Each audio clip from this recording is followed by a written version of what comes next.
Salam alaikum wa rahmatullah. Azoul, bonsoir, bonjour à tous les Algériens, toutes les Algériennes à travers le monde. J'espère que vous allez tous bien et toutes bien, spécialement Ftial comme d'habitude. Salam Azoul, bonsoir, bonjour à tous les non-Algériens, toutes les non-Algériennes à travers le monde. Installez-vous. Alors, aujourd'hui, je vais faire une vidéo comme à l'ancienne. On va repartir dans du classique.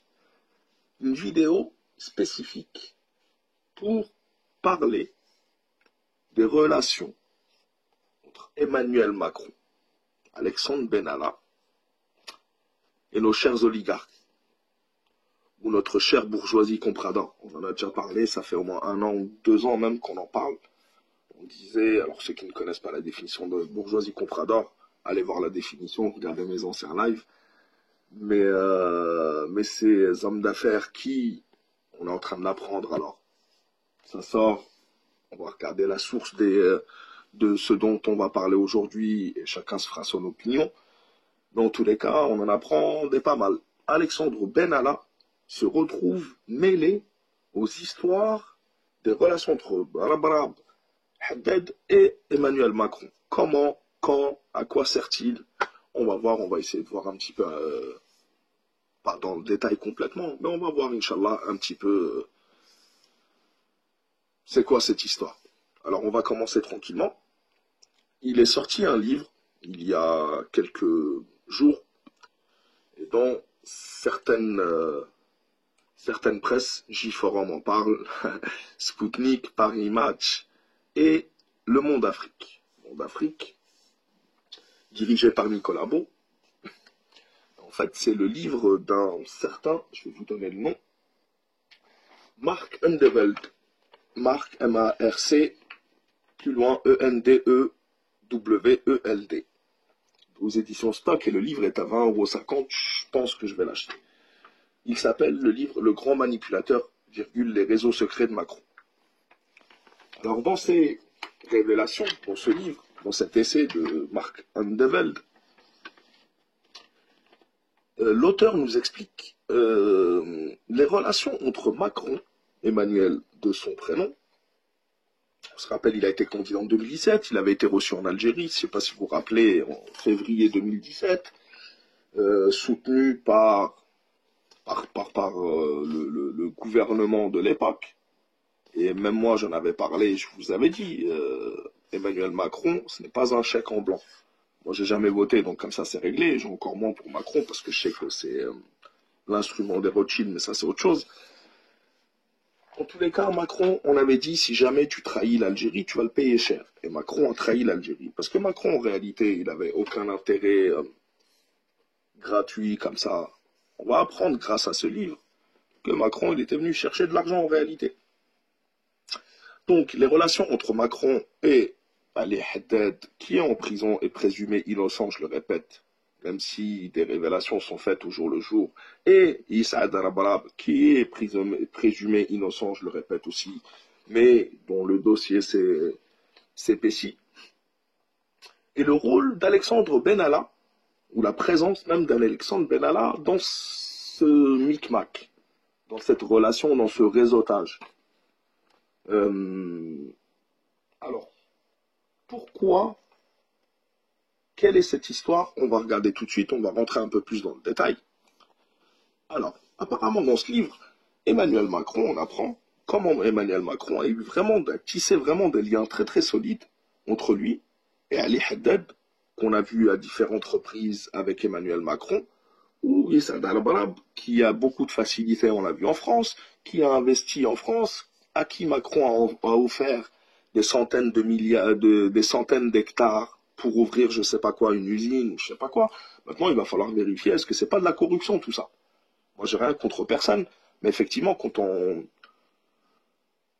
lit les révélations dans ce livre, on se dit, waouh, en fait, c'est pas si gratuit comme ça. Donc, il a tissé des liens très étroits avec, donc, Haddad, tout le monde sait qu'il est très proche de Saïd Bouteflika, et Arabrab, qui est très proche du clan de l'ex-chef des renseignements, général Toufik, qui sont tous les deux en prison et présumés innocents aussi. Je vais arrêter de le préciser, je crois. En tous les cas, tous ceux qui ne sont pas encore condamnés, que sachez-le, eh ben, ils sont présumés innocents jusqu'à ce que la justice les condamne définitivement. Donc, grâce à Alexandre Benalla, qui est en réalité, il joue l'intermédiaire. Il raconte qu'en 2017, pendant la campagne électorale française, quand il y a eu les élections françaises, la situation de la campagne électorale de Macron, la situation économique, c'est-à-dire au niveau finance, etc., elle était très très tendue. Du coup, je ne sais pas si vous vous rappelez que le gouvernement algérien avait reçu Emmanuel Macron, qu'on lui avait déroulé le tapis rouge, etc. Je vous avais dit que c'était comme ça qu'on arrivait à voir. Mais en réalité, le problème, c'est pas ce qu'on a vu à l'époque, parce que ça, que l'Algérie ait choisi un candidat pour ses propres intérêts, ça, on devrait le faire à chaque fois.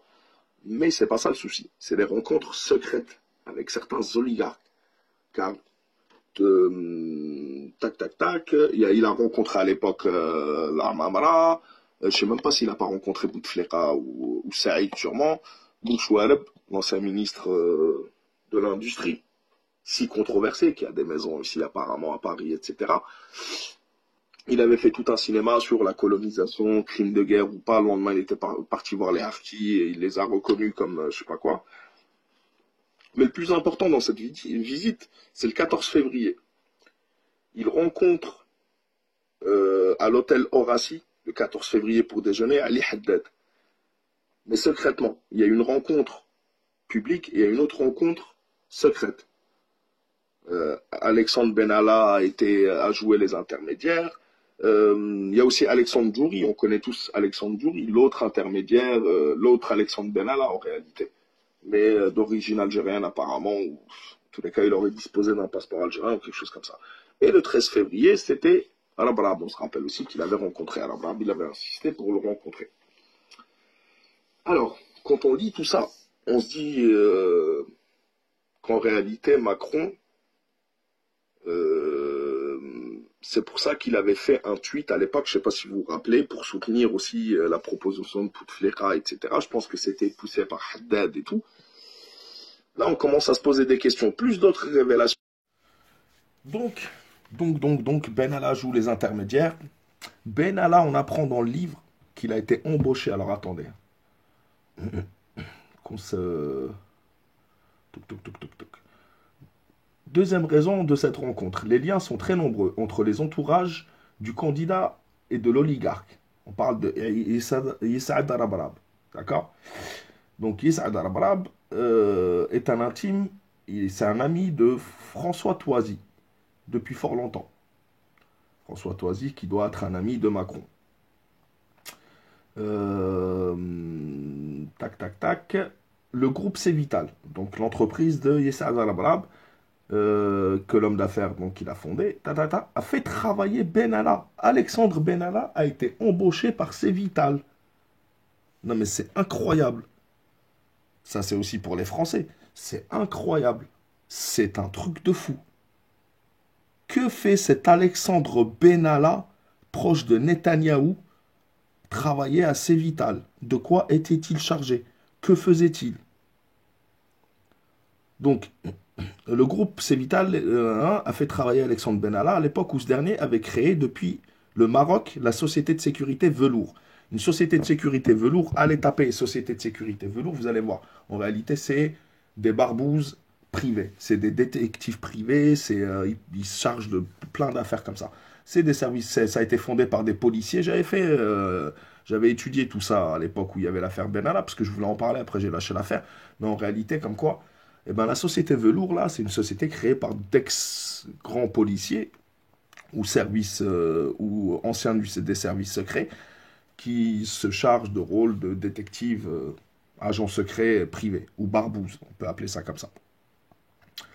Donc il a été recruté par Yes'ad Arabrab. Et ensuite, Arabrab s'est fait aider dans ses investissements en France. On se rappelle qu'il a reçu des hectares, etc., par un ancien trader franco-algérien au nom de Ferid Belkacmi, qui participera également à la préparation du voyage d'Emmanuel Macron. Fdzer. D'accord. Farid Belkacem est un proche d'Alexandre Benalla qui l'aida à se reconvertir lorsqu'il dut quitter l'Élysée au mois de juillet dernier. Alors il faut savoir aussi qui est ce Farid Belkacem, qui sont Alexandre Benalla, je ne sais pas. Mais enfin, qui est Alexandre Benalla, on le connaît bien. Tac, tac, tac. Et ensuite, on apprend que Saad Al-Abrab, c'est devenu l'ami de Macron, qu'il a rencontré il n'y a pas longtemps, d'ailleurs, au mois de janvier 2019. Très intéressant, on va en parler juste après encore de la date de janvier 2019. Et donc, ensuite, on poursuit. De là, imaginer des sources de financement algériennes dans la campagne présidentielle d'Emmanuel Macron. Il y a. Alors, maintenant. Imaginez que Macron il soit déplacé, soit devenu l'ami des milliardaires, là, des oligarques, pour des raisons de financement, de campagne ou d'argent ou de corruption. C'est, on verra, mais je ne sais pas si c'est écrit dans le livre. Mais il y a un pas que plusieurs sources à Alger franchissent en privé, mais sans preuve et au sein d'un microcosme où courent les rumeurs les plus folles. Haddad et Rabrab ont été placés, ils ont été emprisonnés. En détention, qu'ils soient l'un ou l'autre amis de la France n'arrange pas leurs affaires. Le chef d'état-major, Ahmed Gaïd Saleh, le chef d'état-major, au mieux avec les Russes et apprécié par les Américains, entretient en effet des relations très tendues avec la diplomatie française. Que demande le peuple? D'où cette interrogation. Est-ce que les bonnes relations là, avec ces oligarques avec Macron n'ont-elles pas aggravé leur situation? Oui, si. Haddad al-Abrab ont été interpellés, bien que, tu sais, devant toutes les caméras du monde, etc. Depuis, la diplomatie française est bien silencieuse. Et Macron a renoncé à commenter la situation algérienne par tweet. L'avertissement du pouvoir militaire algérien aura-t-il été entendu? Très, très, très, très bonne question. D'autant plus, très bonne question, d'autant plus que dans une vidéo d'il y a 2 jours d'Algérie News qui reprend des informations de Maghreb Intelligence, je crois, qui est proche, comme Nicolas Beau est proche de la DGSE, Maghreb Intelligence, je crois, si c'est bien ça, si on ne me rappelle pas, vous regarderez la vidéo, je vous mettrai le lien en dessous. On apprend les détails un petit peu du complot qui ne daterait pas d'il y a quelques semaines ou quelques jours, etc. Ce complot, apparemment, il aurait commencé en janvier 2019, où il y a eu un déplacement de Saïd Bouteflika et du général Toufiq à Paris, tous les deux, pour rencontrer Emmanuel Macron. Et apparemment, ils auraient prévu un changement de système, etc., depuis ce mois-là. Ils auraient proposé leur plan à Macron, ce plan où aurait été inclus dedans l'arrestation de Gaïd Saleh, le retrait à la dernière minute de Bouteflika au profit de Guédiri. Est-ce que c'est vrai ou pas? Regardez la vidéo, vous me direz ce que vous en pensez.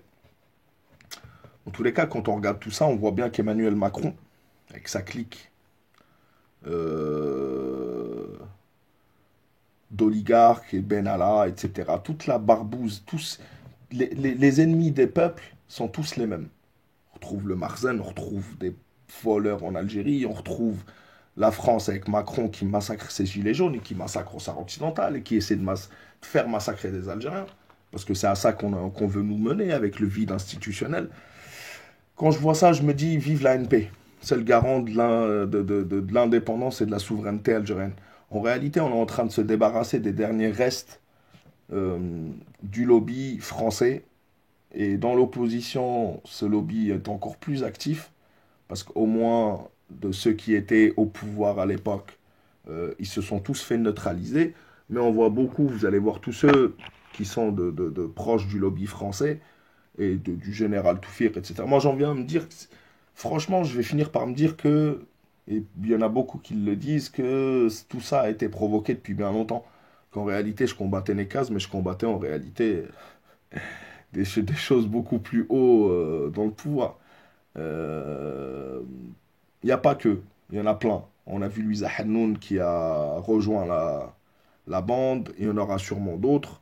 Espérons que nous nous en débarrasserons. Soutien total du peuple à l'ANP si on veut vraiment se débarrasser de ce cancer de l'impérialisme français.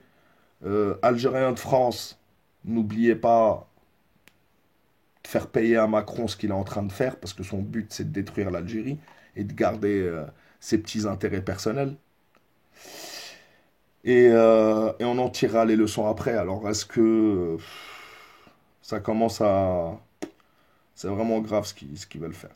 Al-Mohim, on en reparlera des élections, pas élections. Vous remarquerez que ceux qui sont contre les élections sont tous proches du lobby français, ou presque, ou sont tous proches du lobby des frères Mus d'Erdogan, ou presque, mais pas tous, mais presque. Le vide constitutionnel ne sert que les revanchards, les anciens qui sont partis par la porte pour revenir par la fenêtre, et les faux politiciens qui ne peuvent pas se faire élire. Et ils le savent. Donc leur seule planche de salut, c'est qu'on les nomme comme ça, sur un malentendu, avec beaucoup de partage sur Internet. Ils pensent que c'est comme ça qu'on fait de la politique. El Mohim, on en reparlera. Mes frères et sœurs, voilà, j'ai voulu partager un petit peu avec vous les dernières nouvelles. Ceux qui veulent voir plus de détails sur le complot Algérie sur Algérie News ou l'article, etc., je vais vous partager les deux liens. Et comme ça, tout le monde pourra se renseigner. Assalamu alaikum wa rahmatullah. Saha Ramadankum, saha ftourkum, saha sahurkum. Et à la prochaine, Inch'Allah. Il est tard ici, je devais faire un live. Mais tant pis, on n'a pas beaucoup de temps. Dans tous les cas, d'ailleurs, j'embrasse Algérie News, j'embrasse tous les patriotes, toutes les patriotes, tous mes frères et sœurs algériens et algériennes ou pas. À la prochaine, Inch'Allah. Faites attention à vous, la patrie ou la mort nous vaincront.